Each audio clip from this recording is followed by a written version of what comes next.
नमस्कार, आप देख रहे हैं द बिहार 24 न्यूज। आज के समय में बिहार नारी शिशु सेवा संघ किसी पहचान का मोहताज नहीं। इस संघ के संस्थापक जितेंद्र प्रताप सिंह ना तो कोई नेता है ना ही अभिनेता। अपने आप को समाज सेवक कहलाना भी वे पसंद नहीं करते, लेकिन उनके कार्य हमेशा समाज कल्याण से ही जुड़े होते हैं। समाज कल्याण के क्षेत्र में किए गए कार्य के कारण आज यह नाम आसमान की बुलंदियों को छू रहा है। यूं तो उन्होंने अब तक समाज से जुड़े कई काम किए, पर इस बार उन्होंने जो काम किया वह पूरे राष्ट्र को समर्पित है। आपको बता दें कि जितेंद्र प्रताप सिंह ने वृक्षारोपण की मुहिम चलाई है। अपने संस्थान बिहार नारी शिशु सेवा संघ के तहत वह एक राष्ट्रीय स्तर का काम कर रहे हैं। उन्होंने अपने इस वृक्षारोपण कार्यक्रम के तहत सिर्फ बिहार ही नहीं बल्कि पूरे देश को जोड़ा, जिसमें उन्होंने जूम ऐप के द्वारा लोगों से अपील की है कि वह अपने अपने घरों या अपने अपने क्षेत्र में एक पेड़ लगाएं और उसका एक वीडियो बनाकर जूम ऐप के माध्यम से जुड़ें। और बड़े ही हर्ष की बात है कि इस मुहिम में पूरे देश ने उन्हें समर्थन दिया। देश के कई हिस्सों से वृक्ष लगाकर लोगों को जागरूक करने का काम कर रहे हैं जितेंद्र प्रताप सिंह। आज कोरोना जैसी महामारी ने जिस तरह से हमारे देश को तबाह किया है, उसमें ऑक्सीजन देने वाले पेड़ों की बड़ी ही अहम भूमिका रही है। जिस ऑक्सीजन के लिए लोग तड़प तड़प कर मरे, दरअसल वह ऑक्सीजन प्राकृतिक तौर पर हमें पेड़ों से ही प्राप्त होते हैं। और जैसा कि हम सब देख रहे हैं कि बढ़ती जनसंख्या ने जहां आबादी को बढ़ावा दिया, वहीं पर्यावरण का नाश भी किया। एक समय था जब हमारी पृथ्वी हरे भरे पेड़ों से खिलखिलाती दिखती थी, पर आज पेड़ों की संख्या बुरी तरह से घट रही है, जिसका सीधा सीधा असर मानव जीवन पर पड़ा। अगर हमने समय पर पेड़ों की बढ़ोतरी को प्राकृतिक आपदाओं से हमें दो हाथ करने होंगे। अब ऐसी परिस्थिति में वृक्ष लगाना ही एकमात्र उपाय है, जिसे लगाकर हम पर्यावरण का विकास और मानव जीवन का उत्थान कर सकते हैं। वृक्षारोपण की इस मुहिम को लेकर इस समय इस विषय पर हमसे बात करने के लिए बिहार नारी शिशु सेवा संघ के सचिव जितेंद्र प्रताप सिंह स्वयं मौजूद हैं। आइए रूबरू होते हैं और जानते हैं इस मुहिम और बिहार नारी शिशु सेवा संघ से जुड़ी कुछ रोचक बातें। नमस्कार, आप देख रहे हैं द बिहार 24 न्यूज। मैं आपके साथ राजेश कुमार। कोरोना काल ने हम लोगों को सिखला दिया कि ऑक्सीजन की हमें क्या जरूरत है। आज ऑक्सीजन हमारे जीवन में क्या महत्व रखता है, इस सारी चीजों को लेकर बिहार नारी शिशु सेवा संघ की ओर से आज वृक्षारोपण का कार्यक्रम किया गया है।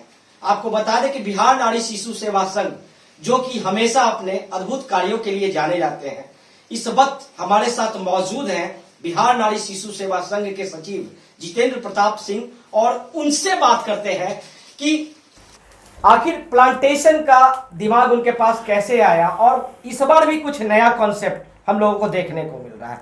सबसे पहले सर, मैं आपका स्वागत करता हूं द बिहार 24 न्यूज में। बहुत बहुत शुक्रिया। कहते हैं कि हर बार बिहार नारी शिशु सेवा संघ ने कुछ काम ऐसे किए हैं जो लोगों के बीच में एक मिसाल बन गया। इस बार भी प्लांटेशन का काम जो हम लोग देख रहे थे, पूरे देश के लोगों को एक साथ जोड़कर प्लांटेशन का काम, ये थॉट कहाँ से आया, कैसे आया? सर, सबसे पहली बात तो कोरोना ने हमें एक बहुत बुरा वक्त दिखाया है। मेरे पर्सनल लाइफ में भी कोरोना ने बहुत बड़ा एक असर छोड़ दिया है। सर, प्लांटेशन का हमें ख्याल इस प्रकार आया है कि हम ऑक्सीजन सिलेंडर्स के लिए भागे भागे फिर रहे हैं कोरोना में, और मुझे बस ये लगा कि क्यों ना हम एक नेचुरल वे पैदा करें जिससे ऑक्सीजन, प्लांट्स एक ऐसी चीज़ है जिससे हमें नेचुरली ऑक्सीजन मिलता है। ना वो हमसे पैसे लेती हैं, ना हमें किसी सरकार के पास जाना पड़ता है, ना हमें किसी के पास मदद के लिए जाना पड़ता है। तभी मुझे ये दिमाग में आया कि क्यों ना पूरे देश को जोड़ा जाए, सारे 29 राज्यों को जोड़ा जाए, और जूम कॉल के द्वारा उन सब से मिल के मैंने बात किया। फिर हमने डिसाइड किया कि एक पर्याप्त दिन, एक पर्याप्त समय में हम ये प्लांटेशन का काम करेंगे। मतलब कि आपने साफ देखा कि इन्होंने कहा कि कोरोना काल में जो ऑक्सीजन की किल्लत हम लोगों ने झेला या पूरे देश ने झेला, वो काफ़ी सोचनीय बात थी, और आज उसी को लेकर प्लांटेशन के माध्यम से पूरे लोगों को एक जगह जोड़कर एकजुट होकर वृक्षारोपण का कार्यक्रम किया गया। कहते हैं बिहार नारी शिशु सेवा संघ आज किसी पहचान की मोहताज नहीं है। कहते हैं कि आज अगर पटना के कई स्लम एरियाओं में या अनाथालयों में जाते हैं तो बिहार नारी शिशु सेवा संघ का नाम जैसे ही आता है, लोगों के जहन में ये चीज आ जाती है कि बिहार नारी शिशु सेवा संघ आया है तो उनके लिए कुछ न कुछ मदद आई है। आज बिहार नारी शिशु सेवा संघ की बात करते हैं तो पिछले कोरोना काल में भी कई ऐसे कार्य इन्होंने किए जो लोगों के बीच में मिसाल बना। सर कहते हैं कि कोरोना काल में सेंटा क्लॉज का खिताब आपको दिया गया, क्या है वो पूरा कहानी? सर पहले तो मैं बहुत बहुत धन्यवाद देता हूँ मुझे इस खिताब देने के लिए, पर मैं सेंटा क्लॉज हूँ नहीं सर। हमारा ये बहुत छोटा सा कार्य रहा और मैं हमेशा कोशिश करता हूँ सर कुछ अलग करने की, जैसा आप लोग बता रहे हैं। तो सेंटा क्लॉज का खिताब इसलिए दिया गया क्योंकि सर मैंने देखा है कि लोग दिन में, मुझे बोलना तो नहीं चाहिए बट दिन में जाते हैं फ़ोटोज़ खिंचवाने के लिए, फ़ोटोज़ क्लिक भी करवाते हैं। तो मैंने सोचा अपनी टीम के साथ कि क्यों ना रात में जाएं जब सब कोई सोए हुए हैं और उनके घरों के बाहर हम अनाज सामग्री, मास्क, सैनिटाइजर, ग्लव्स और कुछ भी जो कुछ भी उन्हें चाहिए होता है, कपड़े, हम उनके घर के बाहर ये रख के चले जाते थे। वो सुबह उठते थे तो मैंने बहुत बार छुप के देखा है उन्हें कि उनके मतलब जो चेहरे पे जो मुस्कान आती रही है वो मुझे सर बहुत खुशी देती थी। मतलब कि चेहरों पे मुस्कान लाना ही बिहार नारी शिशु सेवा संघ का एक ही मोटो रहा कि हर गरीबों और निसहायों के चेहरों पर मुस्कान आए। सर कहते हैं कि इंसान तो इंसान, जानवरों के लिए भी बिहार नारी शिशु सेवा संघ ने कई अद्भुत कार्य किए हैं। पिछले बार हम लोगों ने देखा था कि लावारिस जो ये कुत्ते होते हैं, जानवर होते हैं, लावारिस जानवरों के गले में रेडियम का पट्टा लगाया गया था। वो क्या थॉट था सर, कैसे वो थीम आपके दिमाग में? सर मैं अपनी गाड़ी से एक बार जा रहा था तो मैंने रेड लाइट, हमारी गाड़ी रुकी थी रेड लाइट पे, तो सर मुझे ये ख्याल एक्चुअली वहीं से आया था क्योंकि मैंने देखा एक सामने मेरे जो गाड़ी पे थे जो व्यक्ति, तो उन्होंने जब गाड़ी बैक करने की कोशिश की तो उनके टायर के नीचे एक कुत्ते का बच्चा आ गया था। तो मैंने सोचा सर कि जैसे सरकार ने हमें दिशा दिखाने के लिए रेडियम्स लगा रखे हैं, रेड लाइट्स लगा रखे हैं, तो क्यों ना हम कुछ ऐसा करें जिनसे इन पशुओं की, इन मवेशियों की जान बच जाए। तो सर मैंने रेडियम्स लेके इन छोटे पपीज़ के, कुत्तों के बच्चों के गले में डालना शुरू किया, गाय के भी डालना शुरू किया, ताकि जो धुंध होती है विंटर्स में, जो फॉग होता है, तो गाड़ियां जब आती हैं अपना लाइट हाई बीम पे भी वो लोग रखते हैं, उसके बावजूद वो कुत्ते के बच्चे उनके टायर्स के नीचे आ जाते हैं। तो कम से कम इन रेडियम के द्वारा वो दूर से दिखे जा सकते हैं, उनकी जान बच जाएगी इसमें। मतलब कि काफ़ी अच्छा सोच और अच्छी सोचों के साथ बिहार नारी शिशु सेवा संघ इन दिनों खासकर पटना में निसहायों और गरीब लोगों के बीच में एक आइडियल बनकर उभरा है।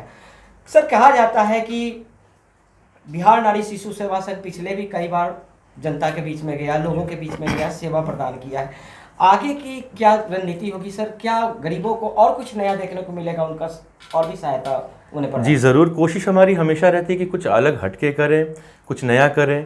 अभी हम शायद जैसे आप देख रहे हैं मानसून आ चुका है, तो हम इन गरीबों में खास करके जो विकलांग हैं, जो 3 टायर साइकिल चलाते हैं, उनमें रेनकोट्स बांटने वाले हैं। लोगों को बिहार नारी शिशु सेवा संघ ने जरूरत पड़ने पे नौकरी तक मुहैया करवाई है, जॉब तक मुहैया कराई है। जी हमने कोशिश की है। जैसे इस लॉकडाउन के दौरान लोगों का बहुत बुरा हाल था, तो मेरे पास लोग अक्सर आते थे, स्त्रियां आती थी, पुरुष आते थे कि हमें जॉब चाहिए।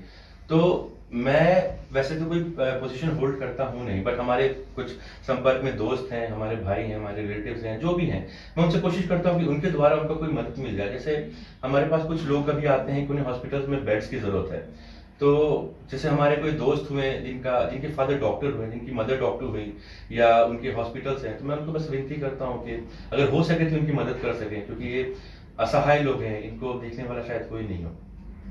मतलब कि साफ है कि जैसे भी हो, चाहे जिस स्तर से भी हो, लोगों का मदद करना है तो मदद करना है। बिहार नारी शिशु सेवा संघ की ओर से यह अच्छी पहल है कि जिस लोगों को जितनी जरूरत है उसकी उतनी जरूरत को पूरा किया जा सके।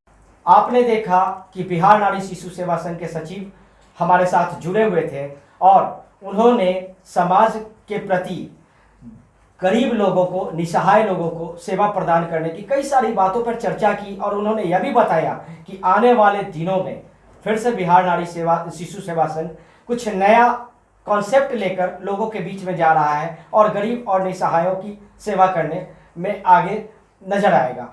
इन्हीं तमाम खबरों के साथ आप हमारे साथ जुड़े रहिए और देखते रहिए द बिहार 24 न्यूज़। नमस्कार।